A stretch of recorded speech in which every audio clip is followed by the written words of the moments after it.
Hi students, welcome to the classes for Fundamentals of Accounting. Today we are going to discuss the topics bookkeeping, difference between accounting and bookkeeping, and some of the basic terms related with accounting. Let's begin with bookkeeping. What is bookkeeping? As the name indicates, it's just keeping of books. Bookkeeping എന്ന് പറഞ്ഞാൽ just books keep ചെയ്യുന്ന ഒരു process മാത്രമാണോ? അല്ല, it involves some more processes. Book keeping എന്ന് പറയുമ്പോൾ നമ്മൾ ഒരു ബിസിനസ്സിൽ ഒരുപാട് ട്രാൻസാക്ഷൻസ് നടക്കാറുണ്ട്. അത് ഏതൊക്കെ ട്രാൻസാക്ഷൻസ് ആണെന്നുള്ളത് ഐഡൻറ്റിഫൈ ചെയ്യണം, കൃത്യമായിട്ടൊരു ഓർഡറിൽ അത് റെക്കോർഡ് ചെയ്യണം, ക്ലാസിഫൈ ചെയ്യണം, സിമിലർ ട്രാൻസാക്ഷൻസ് ക്ലാസിഫൈ ചെയ്യണം. ഇത്രയും പ്രോസസ്സ് വരുന്നതാണ് ബുക്ക് കീപ്പിംഗ് എന്ന് പറയുന്നത്. നമ്മൾ അക്കൗണ്ടിങ്ങിൻ്റെ ഡെഫിനിഷൻ പഠിച്ചപ്പോൾ ഈ പ്രോസസ്സുകളെല്ലാം നമ്മളവിടെ പറഞ്ഞതാണ് അല്ലേ? അപ്പോൾ ബുക്ക് കീപ്പിംഗ് എന്ന് പറയുന്നത് എന്താണ്? അക്കൗണ്ടിങ്ങിൻ്റെ ഒരു പാർട്ട് തന്നെയാണ്. പക്ഷേ അക്കൗണ്ടിങ്ങിൻ്റെ അത്രയും അഡ്വാൻസ്ഡ് ആയിട്ടുള്ള പ്രോസസ്സുകൾ ഇതിൻ്റെ അകത്ത് വരുന്നില്ല. ജസ്റ്റ് ട്രാൻസാക്ഷൻസ് ഐഡൻറ്റിഫൈ ചെയ്ത് റെക്കോർഡ് ചെയ്ത് ക്ലാസിഫൈ ചെയ്യുക. These process are only involve in book keeping, but it is in A systematic manor. അതൊരു സിസ്റ്റമാറ്റിക് ഓർഡറിലാണ് നമ്മൾ എന്ത് ചെയ്യുന്നത്, ഈ ബുക്സ് കീപ്പ് ചെയ്യുന്നത്. As a definition, we can say that it's the art and science of keeping a systematic record of business transactions in a set of books. ഇത് പ്രധാനമായിട്ടും എന്തുമായിട്ടാണ് relate ചെയ്തിരിക്കുന്നത്? Recording of financial data relating to the operations of an organisation in an orderly manner. It involves the processes like identification of transactions, recording of transactions and classification of recording transactions. അപ്പം book keeping is a part of accounting and is concern with maintenance of books of accounts which is routine and clerical nature. അപ്പോൾ ഇതൊരു clerical process ആണെന്ന് പറയാം. There is no need of any qualified accountant in case of book keeping. അങ്ങനെ ഒരു qualified അക്കൗണ്ടൻറ്റിൻ്റെ ആവശ്യം വരുന്നില്ല. ഏത് സാധാരണക്കാരനും എന്ത് ചെയ്യാൻ പറ്റും? ഈ ട്രാൻസാക്ഷൻസ് ഐഡൻറ്റിഫൈ ചെയ്ത് റെക്കോർഡ് ചെയ്യാനായിട്ട് സാധിക്കും. ഒരു റൊട്ടീൻ പ്രോസസ്സിലാണ്, ഒരു സിസ്റ്റമാറ്റിക് പ്രൊസീജിയറിലാണ് ഇത് ചെയ്യുന്നത്. അപ്പോൾ അക്കൗണ്ടിങ്ങിൻ്റെ ഒരു പാർട്ട് തന്നെയാണ്, അല്ലെങ്കിൽ അക്കൗണ്ടിങ്ങിൻ്റെ ബേസ് എന്ന് പറയുന്നത് തന്നെ എന്ത് തന്നെയാണ്? ബുക്ക് കീപ്പിംഗ് ആണ്. ബുക്ക് കീപ്പിംഗ് കഴിഞ്ഞിട്ടാണ് നമ്മൾ അക്കൗണ്ടിങ്ങിൻ്റെ ഫർദർ പ്രോസസ്സിലോട്ട് പോകുന്നത്. അപ്പോൾ ബുക്ക് കീപ്പിംഗ് എന്താണെന്നുള്ളൊരു ഐഡിയ കിട്ടിയല്ലോ. അപ്പോൾ നമുക്ക് 2 മാർക്സിന് ഇത് ചോദിക്കാം. അത് മാത്രമല്ല, ബുക്ക് കീപ്പിങ്ങും അക്കൗണ്ടിങ് തമ്മിലുള്ള ഡിഫറൻസ് നമുക്ക് 5 മാർക്കിന് ചോദിക്കാറുള്ള ക്വസ്റ്റ്യൻ ആണ്. അത് നമുക്കിനി അടുത്തത് നോക്കാം. The main differences between bookkeeping and accounting are: the first one, bookkeeping is the systematic recording of business transaction in a set of books. Accounting involves recording, classifying and summarizing of financial transactions of an organization. Bookkeeping എന്ന് പറഞ്ഞാൽ എന്തൊക്കെ പ്രോസസ്സുകൾ മാത്രമേ വരുന്നുള്ളൂ? Recording, simply നമുക്ക് recording എന്ന് പറയാം. അതായത് identifying transactions, recording of transactions and classification of transactions. That's only involved in book keeping. But in accounting some more processes are involved. എന്തൊക്കെയാണ്? റെക്കോർഡിങ്ങും ക്ലാസിഫയിങ്ങും സമ്മറൈസിങ്ങും കൂടാതെ ഇൻ്റർപ്രിട്ടേഷൻ ഓഫ് റിസൾട്ട്സ്, അതെല്ലാം എന്തിൽ വരുന്നുണ്ട്? അക്കൗണ്ടിങ്ങിൽ വരുന്നുണ്ട്. അതാണ് ഫസ്റ്റ് ഡിഫറൻസ് എന്ന് പറയുന്നത്. Second one, book keeping is the base for accounting. Accounting is the language of business. നമുക്ക് ബുക്ക് കീപ്പിങ്ങിനെ അക്കൗണ്ടിങ്ങിൻ്റെ ബേസ് ആയിട്ട്, അതായത് അക്കൗണ്ടിങ്ങിൽ നമ്മൾ ഫണ്ടമെൻ്റലി അല്ലെങ്കിൽ ആദ്യം തന്നെ ചെയ്യുന്നത് എന്താണ്? ബുക്ക് കീപ്പിംഗ് പ്രോസസ്സാണ്. So it's the base for accounting. And accounting can be considered as the language of business because it communicate something to the needed persons. അല്ല, ഇൻഫർമേഷൻ ആവശ്യമുള്ള ആളുകൾക്ക് അത് കമ്മ്യൂണിക്കേറ്റ് ചെയ്യുന്നുണ്ട്. So accounting is the language of business and book keeping is the base for accounting. The third difference, we can say that the person concerned with bookkeeping is called bookkeeper and the person concerned with accounting is known as accountant. Book keep ചെയ്യുമ്പോൾ അത് accounting പ്രോസസ്സിലോട്ട് വരുന്നില്ല. So the person is called book keeper and the person who is concern with accounting is the accountant. And the fourth difference is book keeping is a clerical work. For accounting, the service of a qualified accountant is required. Book കീപ്പിങ്ങിന് എന്താവശ്യമില്ല? ഒരു അക്കൗണ്ടൻറ്റിൻ്റെ ആവശ്യമില്ല. അത്രയധികം advanced knowledge book കീപ്പിങ്ങിന് ആവശ്യമില്ല. There is only need of a ക്ലർക്കിൻ്റെ ആവശ്യം മാത്രമേ ഉള്ളൂ. അക്കൗണ്ടിങ് എന്ന് പറഞ്ഞാൽ എന്താണ്? ഒരു ക്വാളിഫൈഡ് അക്കൗണ്ടൻറ്റിൻ്റെ ആവശ്യം വരുന്നുണ്ട്. Next difference is financial position of an organisation cannot be ascertained through bookkeeping. Financial position of an organization can be ascertained on the basis of accounting. നമുക്ക് ഒരിക്കലും ബുക്ക് കീപ്പിങ്ങിലൂടെ ഒരു ഓർഗനൈസേഷൻ്റെ ഫിനാൻഷ്യൽ പൊസിഷൻ എന്താണെന്നുള്ളത് അസർട്ടൈൻ ചെയ്യാൻ സാധിക്കില്ല. അത് എന്താണെന്നുള്ളത് നമുക്ക് അനുമാനിക്കാൻ ഒരിക്കലും ജസ്റ്റ് ബുക്സ് ട്രാൻസാക്ഷൻസ് റെക്കോർഡ് ചെയ്ത് വെച്ചത് കൊണ്ട് മാത്രം മനസ്സിലാകില്ല. അതിലൊരു കമ്പാരിസണും അനാലിസിസും ഇൻ്റർപ്രിട്ടേഷനും വന്നാൽ മാത്രമേ നമുക്കത് ഐഡൻറ്റിഫൈ ചെയ്യാൻ സാധിക്കുന്നുള്ളൂ. അപ്പോൾ അത് അക്കൗണ്ടിങ്ങിൽ എന്ത് ചെയ്യുന്നുണ്ട്? നമ്മൾ റിസൾട്ട് കൃത്യമായിട്ട് അനലൈസ് ചെയ്യുകയും റിസൾട്ട് ഇൻ്റർപ്രറ്റ് ചെയ്യുകയും ചെയ്യുന്നുണ്ട്. അപ്പം ബുക്ക് കീപ്പിംഗ് എന്നുള്ള ഒരു പ്രോസസ്സിലൂടെ നമുക്ക് ഒരിക്കലും ഫിനാൻഷ്യൽ പൊസിഷൻ അസർട്ടൈൻ ചെയ്യാൻ സാധിക്കില്ല. Financial position can be ascertained only through accounting. അപ്പോൾ ഇത്രയാണ് ഡിഫറൻസ് വരുന്നത്. Now I am going to introduce some of the basic terms related with accounting. All these terms are very important because we are frequently used in the process of accounting all these terms. Okay, the first term is business transaction. Business transaction എന്താണെന്നുള്ളത് ഞാൻ already ഒന്ന് പറഞ്ഞതാണ് അല്ലേ. എന്നൊരു ട്രാൻസാക്ഷനായിട്ട് നമ്മൾ അക്കൗണ്ടിങ്ങിൽ ഒരു ആക്ടിവിറ്റിയെ നമ്മൾ consider ചെയ്യണമെന്നുണ്ടെങ്കിൽ there must be an involvement of exchange of value. എന്തെങ്കിലും നമ്മളിപ്പോൾ ഒരു സാധനം കടയിൽ പോയി വാങ്ങിക്കുന്നു, നമ്മളവിടെ ക്യാഷ് കൊടുത്തു സാധനം വാങ്ങി, അവിടെ വാല്യുബിൾ ആയിട്ടുള്ള എന്തെങ്കിലും നമ്മൾ എന്ത് ചെയ്തു, എക്സ്ചേഞ്ച് ചെയ്തു, then that can be considered as A transaction. ഇപ്പം നമ്മളൊരു ഭിക്ഷക്കാരന് ഒരു 100 രൂപ കൊടുത്തു അല്ലേ, നമ്മളത് നമ്മുടെ കയ്യിൽ നിന്ന് ക്യാഷ് പോയി, ബട്ട് നമുക്ക് മോണിറ്ററി വാല്യൂ ചെയ്യാവുന്ന എന്തെങ്കിലും നമുക്ക് തിരിച്ചു കിട്ടിയോ, ഇല്ല. So that's not a transaction. അതിന് നമുക്ക് എന്ത് ചെയ്യാൻ പറ്റില്ല, ഒരു ട്രാൻസാക്ഷനായിട്ട് കൺസിഡർ ചെയ്യാൻ പറ്റില്ല. അപ്പം നമ്മൾ ട്രാൻസാക്ഷൻസ് റെക്കോർഡ് ചെയ്യുമ്പോൾ അല്ലെങ്കിൽ ഒരു ആക്ടിവിറ്റി നമ്മളത് ട്രാൻസാക്ഷനായിട്ട് കൺസിഡർ ചെയ്യുമ്പോൾ അവിടെ മോണിറ്ററി ആയിട്ട് മെഷർ ചെയ്യാൻ പറ്റുന്ന എന്തെങ്കിലും വാല്യൂ എക്സ്ചേഞ്ച് ചെയ്യുന്നുണ്ടോ എന്ന് നോക്കണം. അതിനെയാണ് നമ്മൾ എന്ത് വിളിക്കുന്നത്, ബിസിനസ് ട്രാൻസാക്ഷൻ എന്ന് വിളിക്കുന്നത്. But what is business transaction? That is dealings between persons involving exchange of value are called business transaction. അപ്പം ബിസിനസ് ട്രാൻസാക്ഷനെ നമ്മൾ പ്രധാനമായിട്ടും 3 ആയിട്ട് ക്ലാസിഫൈ ചെയ്തിട്ടുണ്ട്. അതായത് cash transaction, credit transaction and barter transaction. Cash transaction എന്ന് പറയുമ്പോൾ നമ്മൾ റെഡി ക്യാഷ് കൊടുത്ത് അല്ലെങ്കിൽ റെസീപ്റ്റ് പേയ്മെൻറ്റ് റെഡി ആയിട്ട് ക്യാഷ് കൊടുത്തിട്ട് നടത്തുവാണെന്നുണ്ടെങ്കിൽ ദാറ്റ് ഈസ് എന്താണ്, ഒരു ക്യാഷ് ട്രാൻസാക്ഷൻ ആണ്. പക്ഷെ നമ്മൾ അങ്ങനെ മാത്രമല്ല, നമ്മൾ കടമായിട്ടും എന്ത് ചെയ്യാറുണ്ട്, സാധനങ്ങൾ വാങ്ങുകയും വിൽക്കുകയും ചെയ്യാറുണ്ട്. അപ്പോൾ അത് പോസ്റ്റ്പോൺ ചെയ്യുവാണെങ്കിൽ, അതിൻ്റെ റെസീപ്റ്റോ പേയ്മെൻറ്റോ പോസ്റ്റ്പോൺ ചെയ്യുവാണെങ്കിൽ അതിനെയാണ് നമ്മൾ എന്ത് വിളിക്കുന്നത്, ക്രെഡിറ്റ് ട്രാൻസാക്ഷൻ എന്ന് വിളിക്കുന്നത്. ബാർട്ടർ ട്രാൻസാക്ഷൻ നിങ്ങൾ ഓൾറെഡി കേട്ടിട്ടുള്ളതാണ്. എന്താണ്, exchange of goods for goods. സാധനങ്ങൾക്ക് പകരം സാധനം കൊടുത്തു വാങ്ങുന്ന ആ ഒരു എക്സ്ചേഞ്ച്. അങ്ങനെ 3 തരത്തിൽ ട്രാൻസാക്ഷൻസ് നമുക്ക് കാണാൻ സാധിക്കും. അതായത് transactions involving immediate receipt or payment of money are called cash transactions. Transactions in which receipt or payment of money are postponed to a future date are called credit transactions. അതായത് കടമായി വാങ്ങുകയും വിൽക്കുകയും ചെയ്യുന്നത്. Next, exchange of goods for goods is called barter transaction. അപ്പോൾ transaction എന്താണെന്നുള്ളത് നിങ്ങൾക്ക് മനസ്സിലായി കാണും. Next term is capital. Capital എന്ന് പറഞ്ഞാൽ ഒരു ബിസിനസ്സിലേക്ക് അതിൻ്റെ ഓണർ ഇൻവെസ്റ്റ് ചെയ്യുന്ന തുകയാണ് നമ്മൾ ക്യാപിറ്റൽ എന്ന് വിളിക്കുന്നത്. That is the investment of the owner in the business is called capital.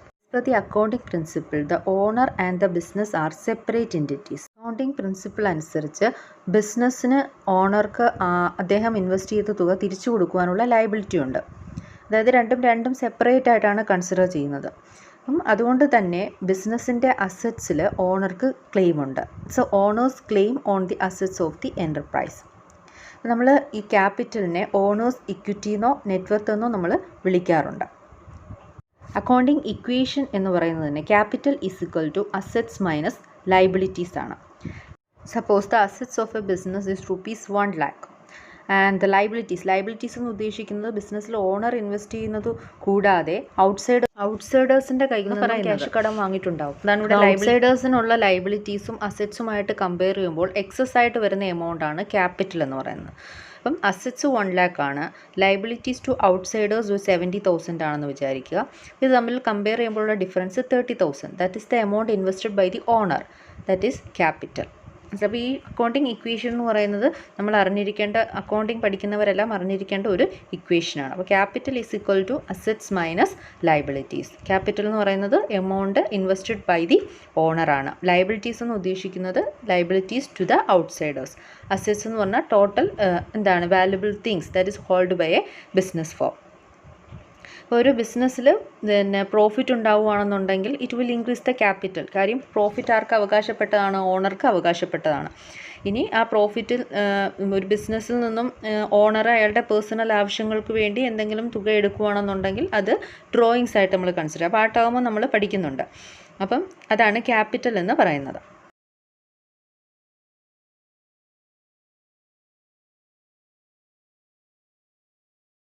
Next ടേമാണ് ഡ്രോയിങ്സ്. അപ്പോൾ ഞാൻ ജസ്റ്റ് ഇവിടെ ഒന്ന് ഇൻഡിക്കേറ്റ് ചെയ്തു. ഡ്രോയിങ്സ് എന്ന് പറയുന്നത് cash and goods withdrawn by the proprietor from business for domestic or personal purpose, that is called drawings. അതായത് ഒരു ബിസിനസ്സിൽ നിന്നും അതിൻ്റെ ഓണർ അദ്ദേഹത്തിൻ്റെ പേഴ്സണൽ ആയിട്ടുള്ള ആവശ്യങ്ങൾക്ക്, ബിസിനസ്സിന് വേണ്ടിയല്ല, അദ്ദേഹത്തിൻ്റെ പേഴ്സണൽ ആയിട്ടുള്ള ആവശ്യങ്ങൾക്ക് വേണ്ടി ഗുഡ്സോ ക്യാഷോ എടുക്കുകയാണെങ്കിൽ അതിന് ആ ഒരു എമൗണ്ടിന് നമ്മൾ പറയുന്നത് ഡ്രോയിങ്സ് എന്നാണ്. അപ്പോൾ അത് അദ്ദേഹത്തിൻ്റെ ക്യാപിറ്റൽ, അതായത് അദ്ദേഹം ഇൻവെസ്റ്റ് ചെയ്ത തുകയിൽ നിന്നും ആ തുക നമ്മൾ കുറച്ച് കാണിക്കും. It is shown as A deduction from capital account. Next നമ്മൾ നോക്കാൻ പോകുന്നത് അസറ്റ്സ്. അസറ്റ്സ് നമ്മളിപ്പോൾ ഓൾറെഡി പലയിടത്തും ഉപയോഗിച്ച് കഴിഞ്ഞു. അസറ്റ് എന്ന് പറഞ്ഞാൽ തന്നെ നമ്മളെല്ലാവരും തന്നെ ഉപയോഗിക്കുന്ന ഒരു വാക്കാണ് അസറ്റ്സ്. അസറ്റ്സ് എന്ന് പറഞ്ഞാൽ എന്താണ്? Things of value owned by a person or firm are called assets. അത് വാല്യുബിൾ ആയിട്ടുള്ള തിങ്സ്, ഫേമോ അല്ലെങ്കിൽ ഒരു പേഴ്സണോ വാല്യുബിൾ ആയിട്ട് ഹോൾഡ് ചെയ്യുന്ന വാല്യുബിൾ തിങ്സിനെയാണ് നമ്മൾ എന്ത് വിളിക്കുന്നത്? അസറ്റ്സ് എന്ന് വിളിക്കുന്നത്. അസറ്റ്സ് തന്നെ പല ക്ലാസിഫിക്കേഷൻ ഉണ്ട്, പല പേരുകളിൽ, അതായത് ഇതിൻ്റെ നേച്ചർ വെച്ചിട്ട് നമ്മൾ പല രീതിയിൽ അസറ്റ്സിനെ ക്ലാസിഫൈ ചെയ്തിട്ടുണ്ട്. ഓരോ അസറ്റ്സും നമുക്ക് നോക്കാം. First, fixed assets. That is, assets meant for permanent use in the business for long period are called fixed assets. അതായത് നമ്മളൊരു ബിസിനസ്സിലേക്ക് വളരെ കാലം അതായത് ഉടനെ നമുക്ക് വിറ്റ് കളയാനല്ല, നമ്മൾ ഒരു ലോങ് പീരീഡിലേക്ക് ബിസിനസ് ഏകദേശം എക്സിസ്റ്റ് ചെയ്യുന്നിടത്തോളം കാലം യൂസ് ചെയ്യാൻ വേണ്ടി നമ്മൾ വാങ്ങുന്ന അസറ്റ്സുകളെയാണ് നമ്മൾ ഫിക്സഡ് അസറ്റ്സ് എന്ന് വിളിക്കുന്നത്. അത് ബിസിനസ്സിന് വേണ്ടി ലാൻഡ് ആകാം, ബിൽഡിംഗ് ആകാം, മെഷീനറി ആകാം, ഫർണിച്ചർ ആകാം. ഇതെല്ലാം ഫിക്സഡ് അസറ്റിൻ്റെ കാറ്റഗറിയിലാണ് പെടുന്നത്. അത് മിക്കവാറും നമ്മൾ യൂസ് ചെയ്യുന്നത് നമുക്ക് പ്രൊഡക്റ്റീവായിട്ട് റവന്യൂ ജനറേറ്റ് ചെയ്യാൻ വേണ്ടി ആണത് യൂസ് ചെയ്യുന്നത്.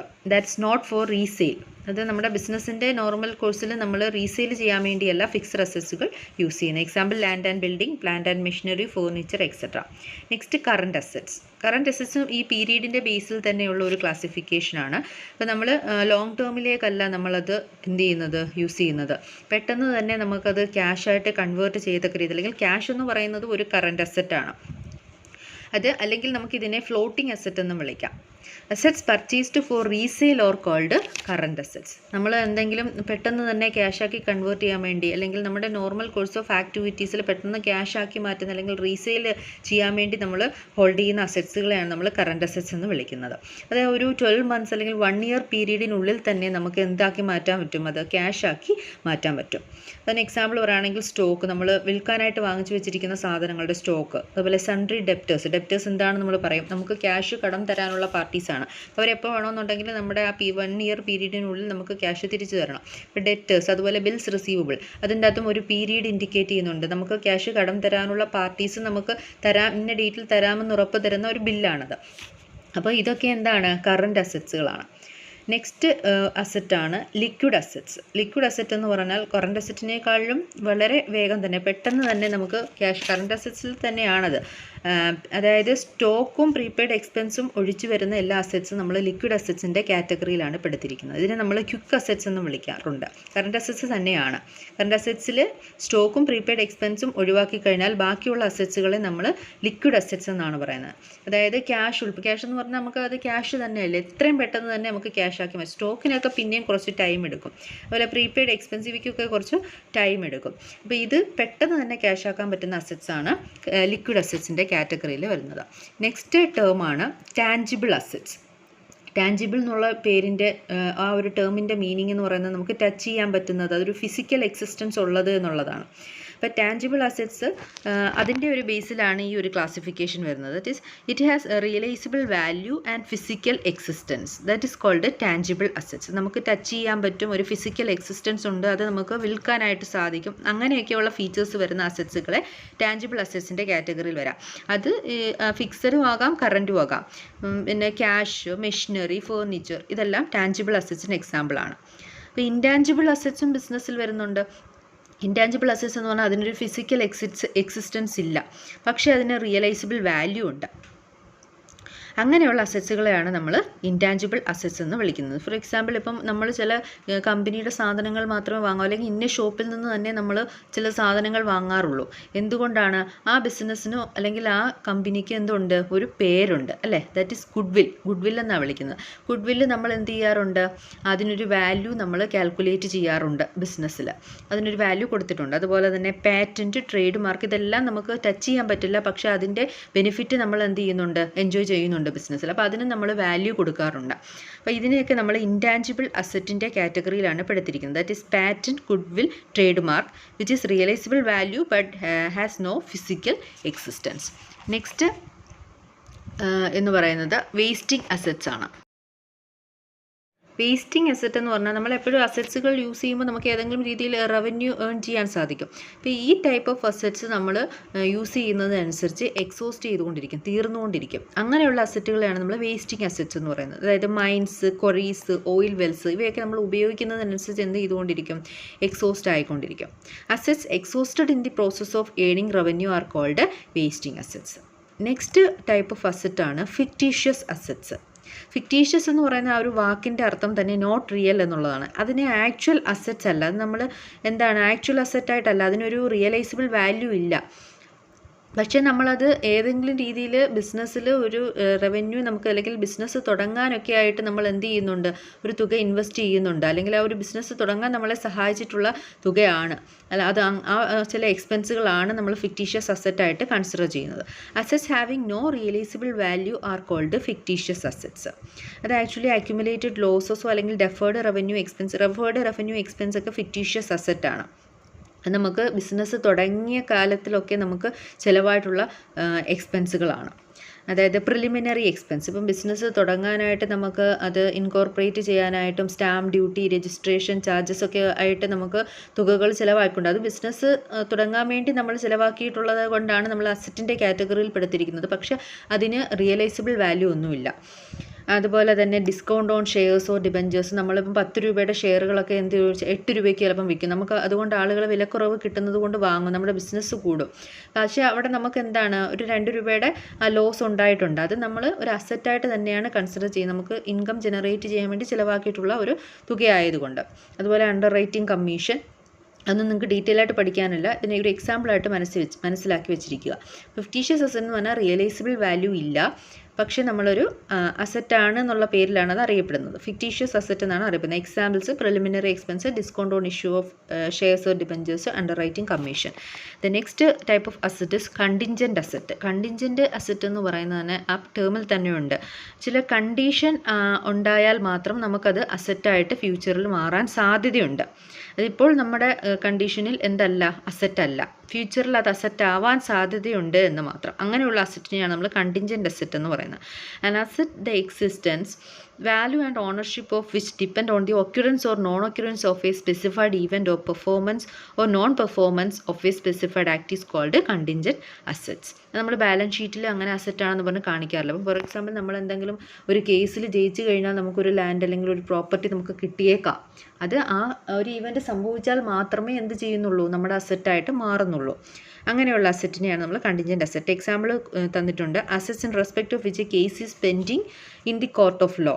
അതുപോലെ പാറ്റൻറ്റ് നമ്മൾ അപ്ലൈ ചെയ്തിട്ടേ ഉള്ളൂ, അത് നമ്മുടെ അസറ്റ് ആയിട്ടില്ല. അപ്പോൾ അങ്ങനെയുള്ള അസറ്റുകളെ നമ്മൾ കണ്ടിൻജൻറ്റ് അസറ്റിൻ്റെ കാറ്റഗറിയിലാണ് പെടുത്തുന്നത്. നെക്സ്റ്റ് നമ്മൾ നോക്കാനുള്ള ഒരു ടൈം അസറ്റ്സിൻ്റെ ഇത്രയും കാറ്റഗറീസാണുള്ളത്. Next liabilities.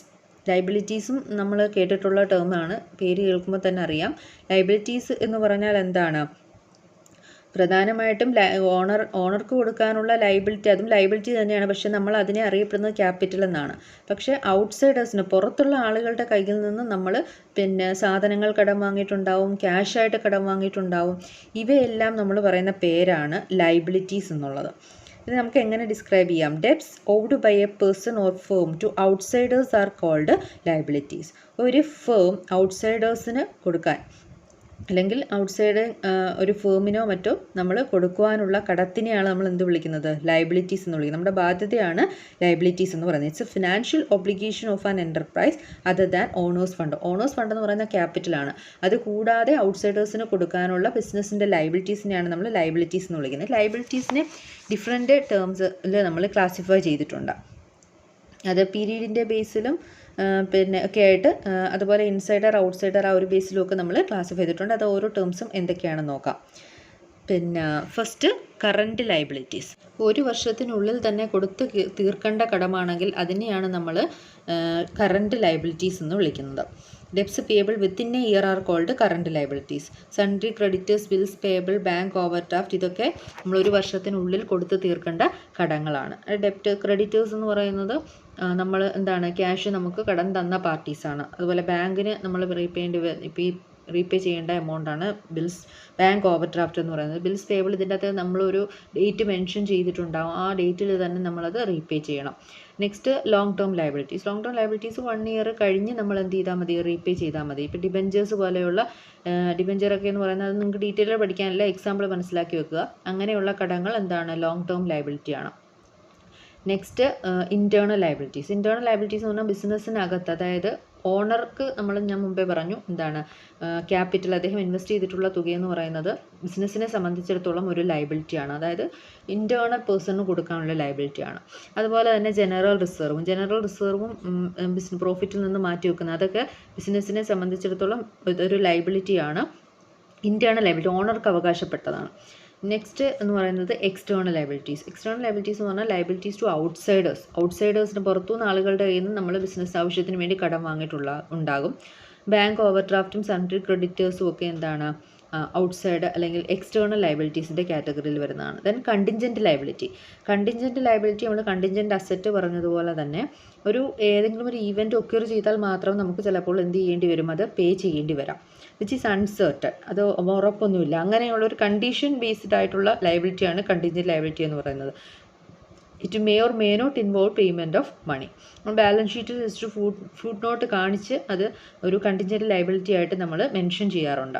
അതിന് എക്സാമ്പിൾസ് പറയുകയാണെങ്കിൽ liability on partly paid shares, arrears of dividend on cumulative preference shares, liability on bills discounted. ഇത് ഫ്യൂച്ചറിൽ നമുക്ക് ലയബിലിറ്റി ആകാൻ സാധ്യതയുള്ള ട്രാൻസാക്ഷൻസ് ആണ്.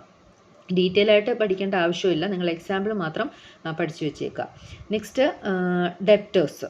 ലയബിലിറ്റീസ് ഇത്രയാണ്. ഇതിൻ്റെ അകത്ത് അടുത്ത വരുന്നതാണ് ഡെപ്റ്റേഴ്സ് എന്ന് പറയുന്നത്. ഡെപ്റ്റർ എന്ന് പറയുന്നത് ബിസിനസ്സിനെ സംബന്ധിച്ചിടത്തോളം ഒരു അസറ്റാണ്. ഡെപ്റ്റർ എന്ന് പറഞ്ഞാൽ ബിസിനസ്സിലേക്ക് ക്യാഷ് തിരിച്ചു തരാനുള്ള പാർട്ടീസാണ്. That is, a person or firm who owes money to another person or firm is called a debtor. ബിസിനസ്സിലോട്ട് ബിസിനസ്സിൽ നിന്നും സാധനങ്ങളായിട്ടും അല്ലെങ്കിൽ ക്യാഷായിട്ടും കടം വാങ്ങിയിട്ടുള്ള പാർട്ടീസ് ഉണ്ടാവും. അവയെ നമ്മൾ കൺസിഡർ, അതായത് നമുക്ക് ഫ്യൂച്ചറിൽ അവർ ക്യാഷ് തരും, അങ്ങനെയുള്ള പാർട്ടീസിനെ കൺസിഡർ ചെയ്യുന്ന അല്ലെങ്കിൽ അവരെ പറയുന്ന ടേമാണ് ഡെപ്റ്റർ എന്ന് പറയുന്നത്. Total amount due to a firm from all debtors at the end of an accounting period on account of goods sold or services rendered on credit is known as sundry debtors or trade debtors. നമ്മുടെ ബിസിനസ്സിനെ സംബന്ധിച്ചിടത്തോളം നമ്മൾ ഒരുപാട് പേർക്ക് എന്ത് ചെയ്തിട്ടുണ്ടാവും, ക്യാഷോ അല്ലെങ്കിൽ സാധനങ്ങളോ സേവനങ്ങളോ കടമായിട്ട് കൊടുത്തിട്ടുണ്ടാവും. ഇവരെല്ലാവരും കൂടി ഒരുമിച്ച് ചേർത്ത് പറയുന്ന പേരാണ് ഡെപ്റ്റേഴ്സ് എന്ന് പറയുന്നത്. അപ്പോൾ നമ്മൾ അസറ്റിൽ ഇങ്ങനെ ഈ ഡെപ്റ്റേഴ്സ് എന്നുള്ള ഒരൊറ്റ പേരിൽ മാത്രമേ അറിയപ്പെടൂ, അതിൻ്റെ അകത്ത് പല ഡെപ്റ്റേഴ്സും ഉണ്ടാകും. നമ്മൾ സോർട്ട് ചെയ്ത് ടോട്ടൽ ട്രേഡ് ഡെപ്റ്റേഴ്സ് എന്നുള്ള പേരിലാണ് നമ്മളത് മെൻഷൻ ചെയ്യുക, അസറ്റായിട്ട് കാണിക്കുക. അപ്പം ഡെപ്റ്റേഴ്സ് എന്ന് പറയുന്നത് നമുക്ക് കടം നമ്മുടെ കയ്യിൽ നിന്ന് വാങ്ങിക്കൊണ്ട് പോയിട്ടുള്ളവരാണ്, അവർ ഫ്യൂച്ചറിൽ നമുക്ക് ക്യാഷ് തരും. So it's an asset. Next creditors. ഡെപ്റ്റേഴ്സിൻ്റെ ഓപ്പോസിറ്റാണ് ക്രെഡിറ്റേഴ്സ്. നമുക്ക് ക്യാഷ് തന്നിട്ടുള്ള പാർട്ടീസാണ് ക്രെഡിറ്റേഴ്സ് എന്ന് പറയുന്നത്. It's a liability. A person of firm to whom money is owing is called creditor. ആർക്കാണോ ഫേം കടം ക്യാഷ് തിരിച്ചു കൊടുക്കാനുള്ളത് അവരെ പറയുന്ന പേരാണ് ക്രെഡിറ്റർ എന്ന് പറയുന്നത്. The total amount due from a firm to all creditors at the end of an accounting period for goods purchased or services rendered on credit is known as sundry creditors or trade creditors. അപ്പം നമ്മുടെ ബിസിനസ്സിന് cash ആയിട്ടോ അല്ലെങ്കിൽ സർവീസായിട്ടോ ഗുഡ്സായിട്ടോ കടം തന്നിട്ടുള്ള പാർട്ടീസിനെയാണ് നമ്മൾ creditors എന്ന് വിളിക്കുന്നത്. ബിസിനസ്സിനെ സംബന്ധിച്ചിടത്തോളം ഇതൊരു ലയബിലിറ്റിയാണ്. നെക്സ്റ്റ് ഇമ്പോർട്ടൻറ്റ് ടേമാണ് സ്റ്റോക്ക്. സ്റ്റോക്ക് എന്ന് പറയുന്നത് ഒരു ബിസിനസ്സിൽ ഡേ ടു ഡേ ആക്ടിവിറ്റീസിൽ ഇൻകം ജനറേറ്റ് ചെയ്യാൻ വേണ്ടി അതിൻ്റെ മെയിൻ കോഴ്സിൽ അവർ യൂസ് ചെയ്യുന്ന ഗുഡ്സ് എല്ലാം വിൽക്കാൻ വേണ്ടി നമ്മൾ വാങ്ങിച്ചു വെച്ചിരിക്കുന്ന ഗുഡ്സാണ്, അല്ലെങ്കിൽ ചിലപ്പോൾ മാനുഫാക്ചർ ചെയ്യുന്നതാകാം. അപ്പോൾ അതിനു വേണ്ടി ചിലവാക്കുന്ന അല്ലെങ്കിൽ അതിനു വേണ്ടി നമ്മൾ സൂക്ഷിച്ച് വെച്ചിരിക്കുന്ന വസ്തുക്കളെയാണ് നമ്മൾ സ്റ്റോക്ക് എന്ന് പറയുന്നത്. വിൽക്കാൻ വേണ്ടി നമ്മൾ വാങ്ങിച്ചു വെച്ചിരിക്കുന്ന സാധനങ്ങളെയാണ് നമ്മൾ സ്റ്റോക്ക് എന്ന് പറയുന്നത്. The value of goods remaining unsold. അപ്പം വിറ്റിട്ട് ബാക്കിയിരിക്കുന്നതിനെ നമ്മൾ സ്റ്റോക്ക് എന്ന് വിളിക്കും. അത് it's mentioned on a particular date, ഒരു പർട്ടിക്കുലർ ഡേറ്റിലാണ് അത് മെൻഷൻ ചെയ്യുന്നത്. Stock refers to goods held for sale in the ordinary course of business or for consumption in the production of goods or service for sale. ഒരു manufacturing business concern ആണെന്നുണ്ടെങ്കിൽ അതിനു വേണ്ടി use ചെയ്യുന്ന raw materials അത് സ്റ്റോക്കിൻ്റെ കാറ്റഗറിയിൽ വരുന്നതാണ്. അതുപോലെ അത് പാർട്ട്ലി ഫിനിഷ്ഡ് ആണെങ്കിൽ അതും സ്റ്റോക്കിൻ്റെ കാറ്റഗറിയിൽ വരും. ഫുള്ളി ഫിനിഷ്ഡ് ആകുമ്പോൾ അതും സ്റ്റോക്കിൻ്റെ കാറ്റഗറി. ഇപ്പം ഫോർ എക്സാമ്പിൾ ഒരു ഫർണിച്ചർ മാനുഫാക്ചറിങ് കമ്പനി ആണെന്നുണ്ടെങ്കിൽ വുഡ് എന്ന് പറയുന്ന റോ മെറ്റീരിയലാണ്, അതിൻ്റെ സ്റ്റോക്ക് കാണും. അത് പാർട്ട്ലി ഫിനിഷ്ഡ് ആണെങ്കിൽ അതിൻ്റെ സ്റ്റോക്ക് കാണും. അത് ഫുള്ള് ഫർണിച്ചർ ആയി കഴിഞ്ഞാൽ അതിൻ്റെ സ്റ്റോക്ക് കാണും, അതും സ്റ്റോക്കാണ്. അല്ലെന്നുണ്ടെങ്കിൽ വേറെ എന്തെങ്കിലും പ്രോഡക്റ്റ് വിൽക്കുന്നതാണെന്നുണ്ടെങ്കിൽ അത് വിൽക്കാനായിട്ട് വാങ്ങിച്ചു വെച്ചിട്ടുണ്ട്, അത് വിൽപ്പനയ്ക്ക് ശേഷം ബാക്കി വരുന്ന ആ ഒരു ഗുഡ്സിനെ നമ്മൾ എന്താണ് വിളിക്കുന്നത്, സ്റ്റോക്ക് എന്നാണ് വിളിക്കുന്നത്. അപ്പോൾ ഓപ്പണിംഗ് പീരീഡിൽ ഒരു പീരീഡ് തുടങ്ങുമ്പോൾ നമുക്ക് എത്രമാത്രം സ്റ്റോക്ക് ഉണ്ടോ അതിനെ നമ്മൾ ഓപ്പണിംഗ് സ്റ്റോക്ക് എന്നും, അത് at the end of the period അതിനെ ക്ലോസിംഗ് സ്റ്റോക്ക് എന്നുമാണ് വിളിക്കുന്നത്. അപ്പം in case of manufacturing concern stock consist of raw materials, work in progress and finished goods. Work in progress എന്ന് പറഞ്ഞാൽ പാർട്ട്ലി ഫിനിഷ്ഡ് ആയിട്ടുള്ളത് finished പ്രോഡക്ട്സിലോട്ട് പ്രോസസ്സ് ചെയ്തുകൊണ്ടിരിക്കുന്ന goods ആണ്. അപ്പം ഇതാണ് സ്റ്റോക്ക് എന്നതുകൊണ്ട് ഉദ്ദേശിക്കുന്നത്. അപ്പോൾ ഈ ടേംസുകളെല്ലാം തന്നെ നിങ്ങൾക്ക് എന്താണെന്നൊരു ഐഡിയ, നമ്മൾ ഇതിനെല്ലാം വീണ്ടും വീണ്ടും നമ്മൾ യൂസ് ചെയ്യുന്നതാണ്. ഈ ടേംസുകളായിരിക്കും പറയുന്നത്. അത് ആ ടേംസുകൾ പറയുമ്പോൾ എന്താണെന്നൊരു ഐഡിയ ഉണ്ടായിരിക്കണം. അപ്പം ഇത് കൃത്യമായിട്ട് നിങ്ങൾ ഇതൊന്ന് മനസ്സിലാക്കി വെക്കുക. ഓക്കെ.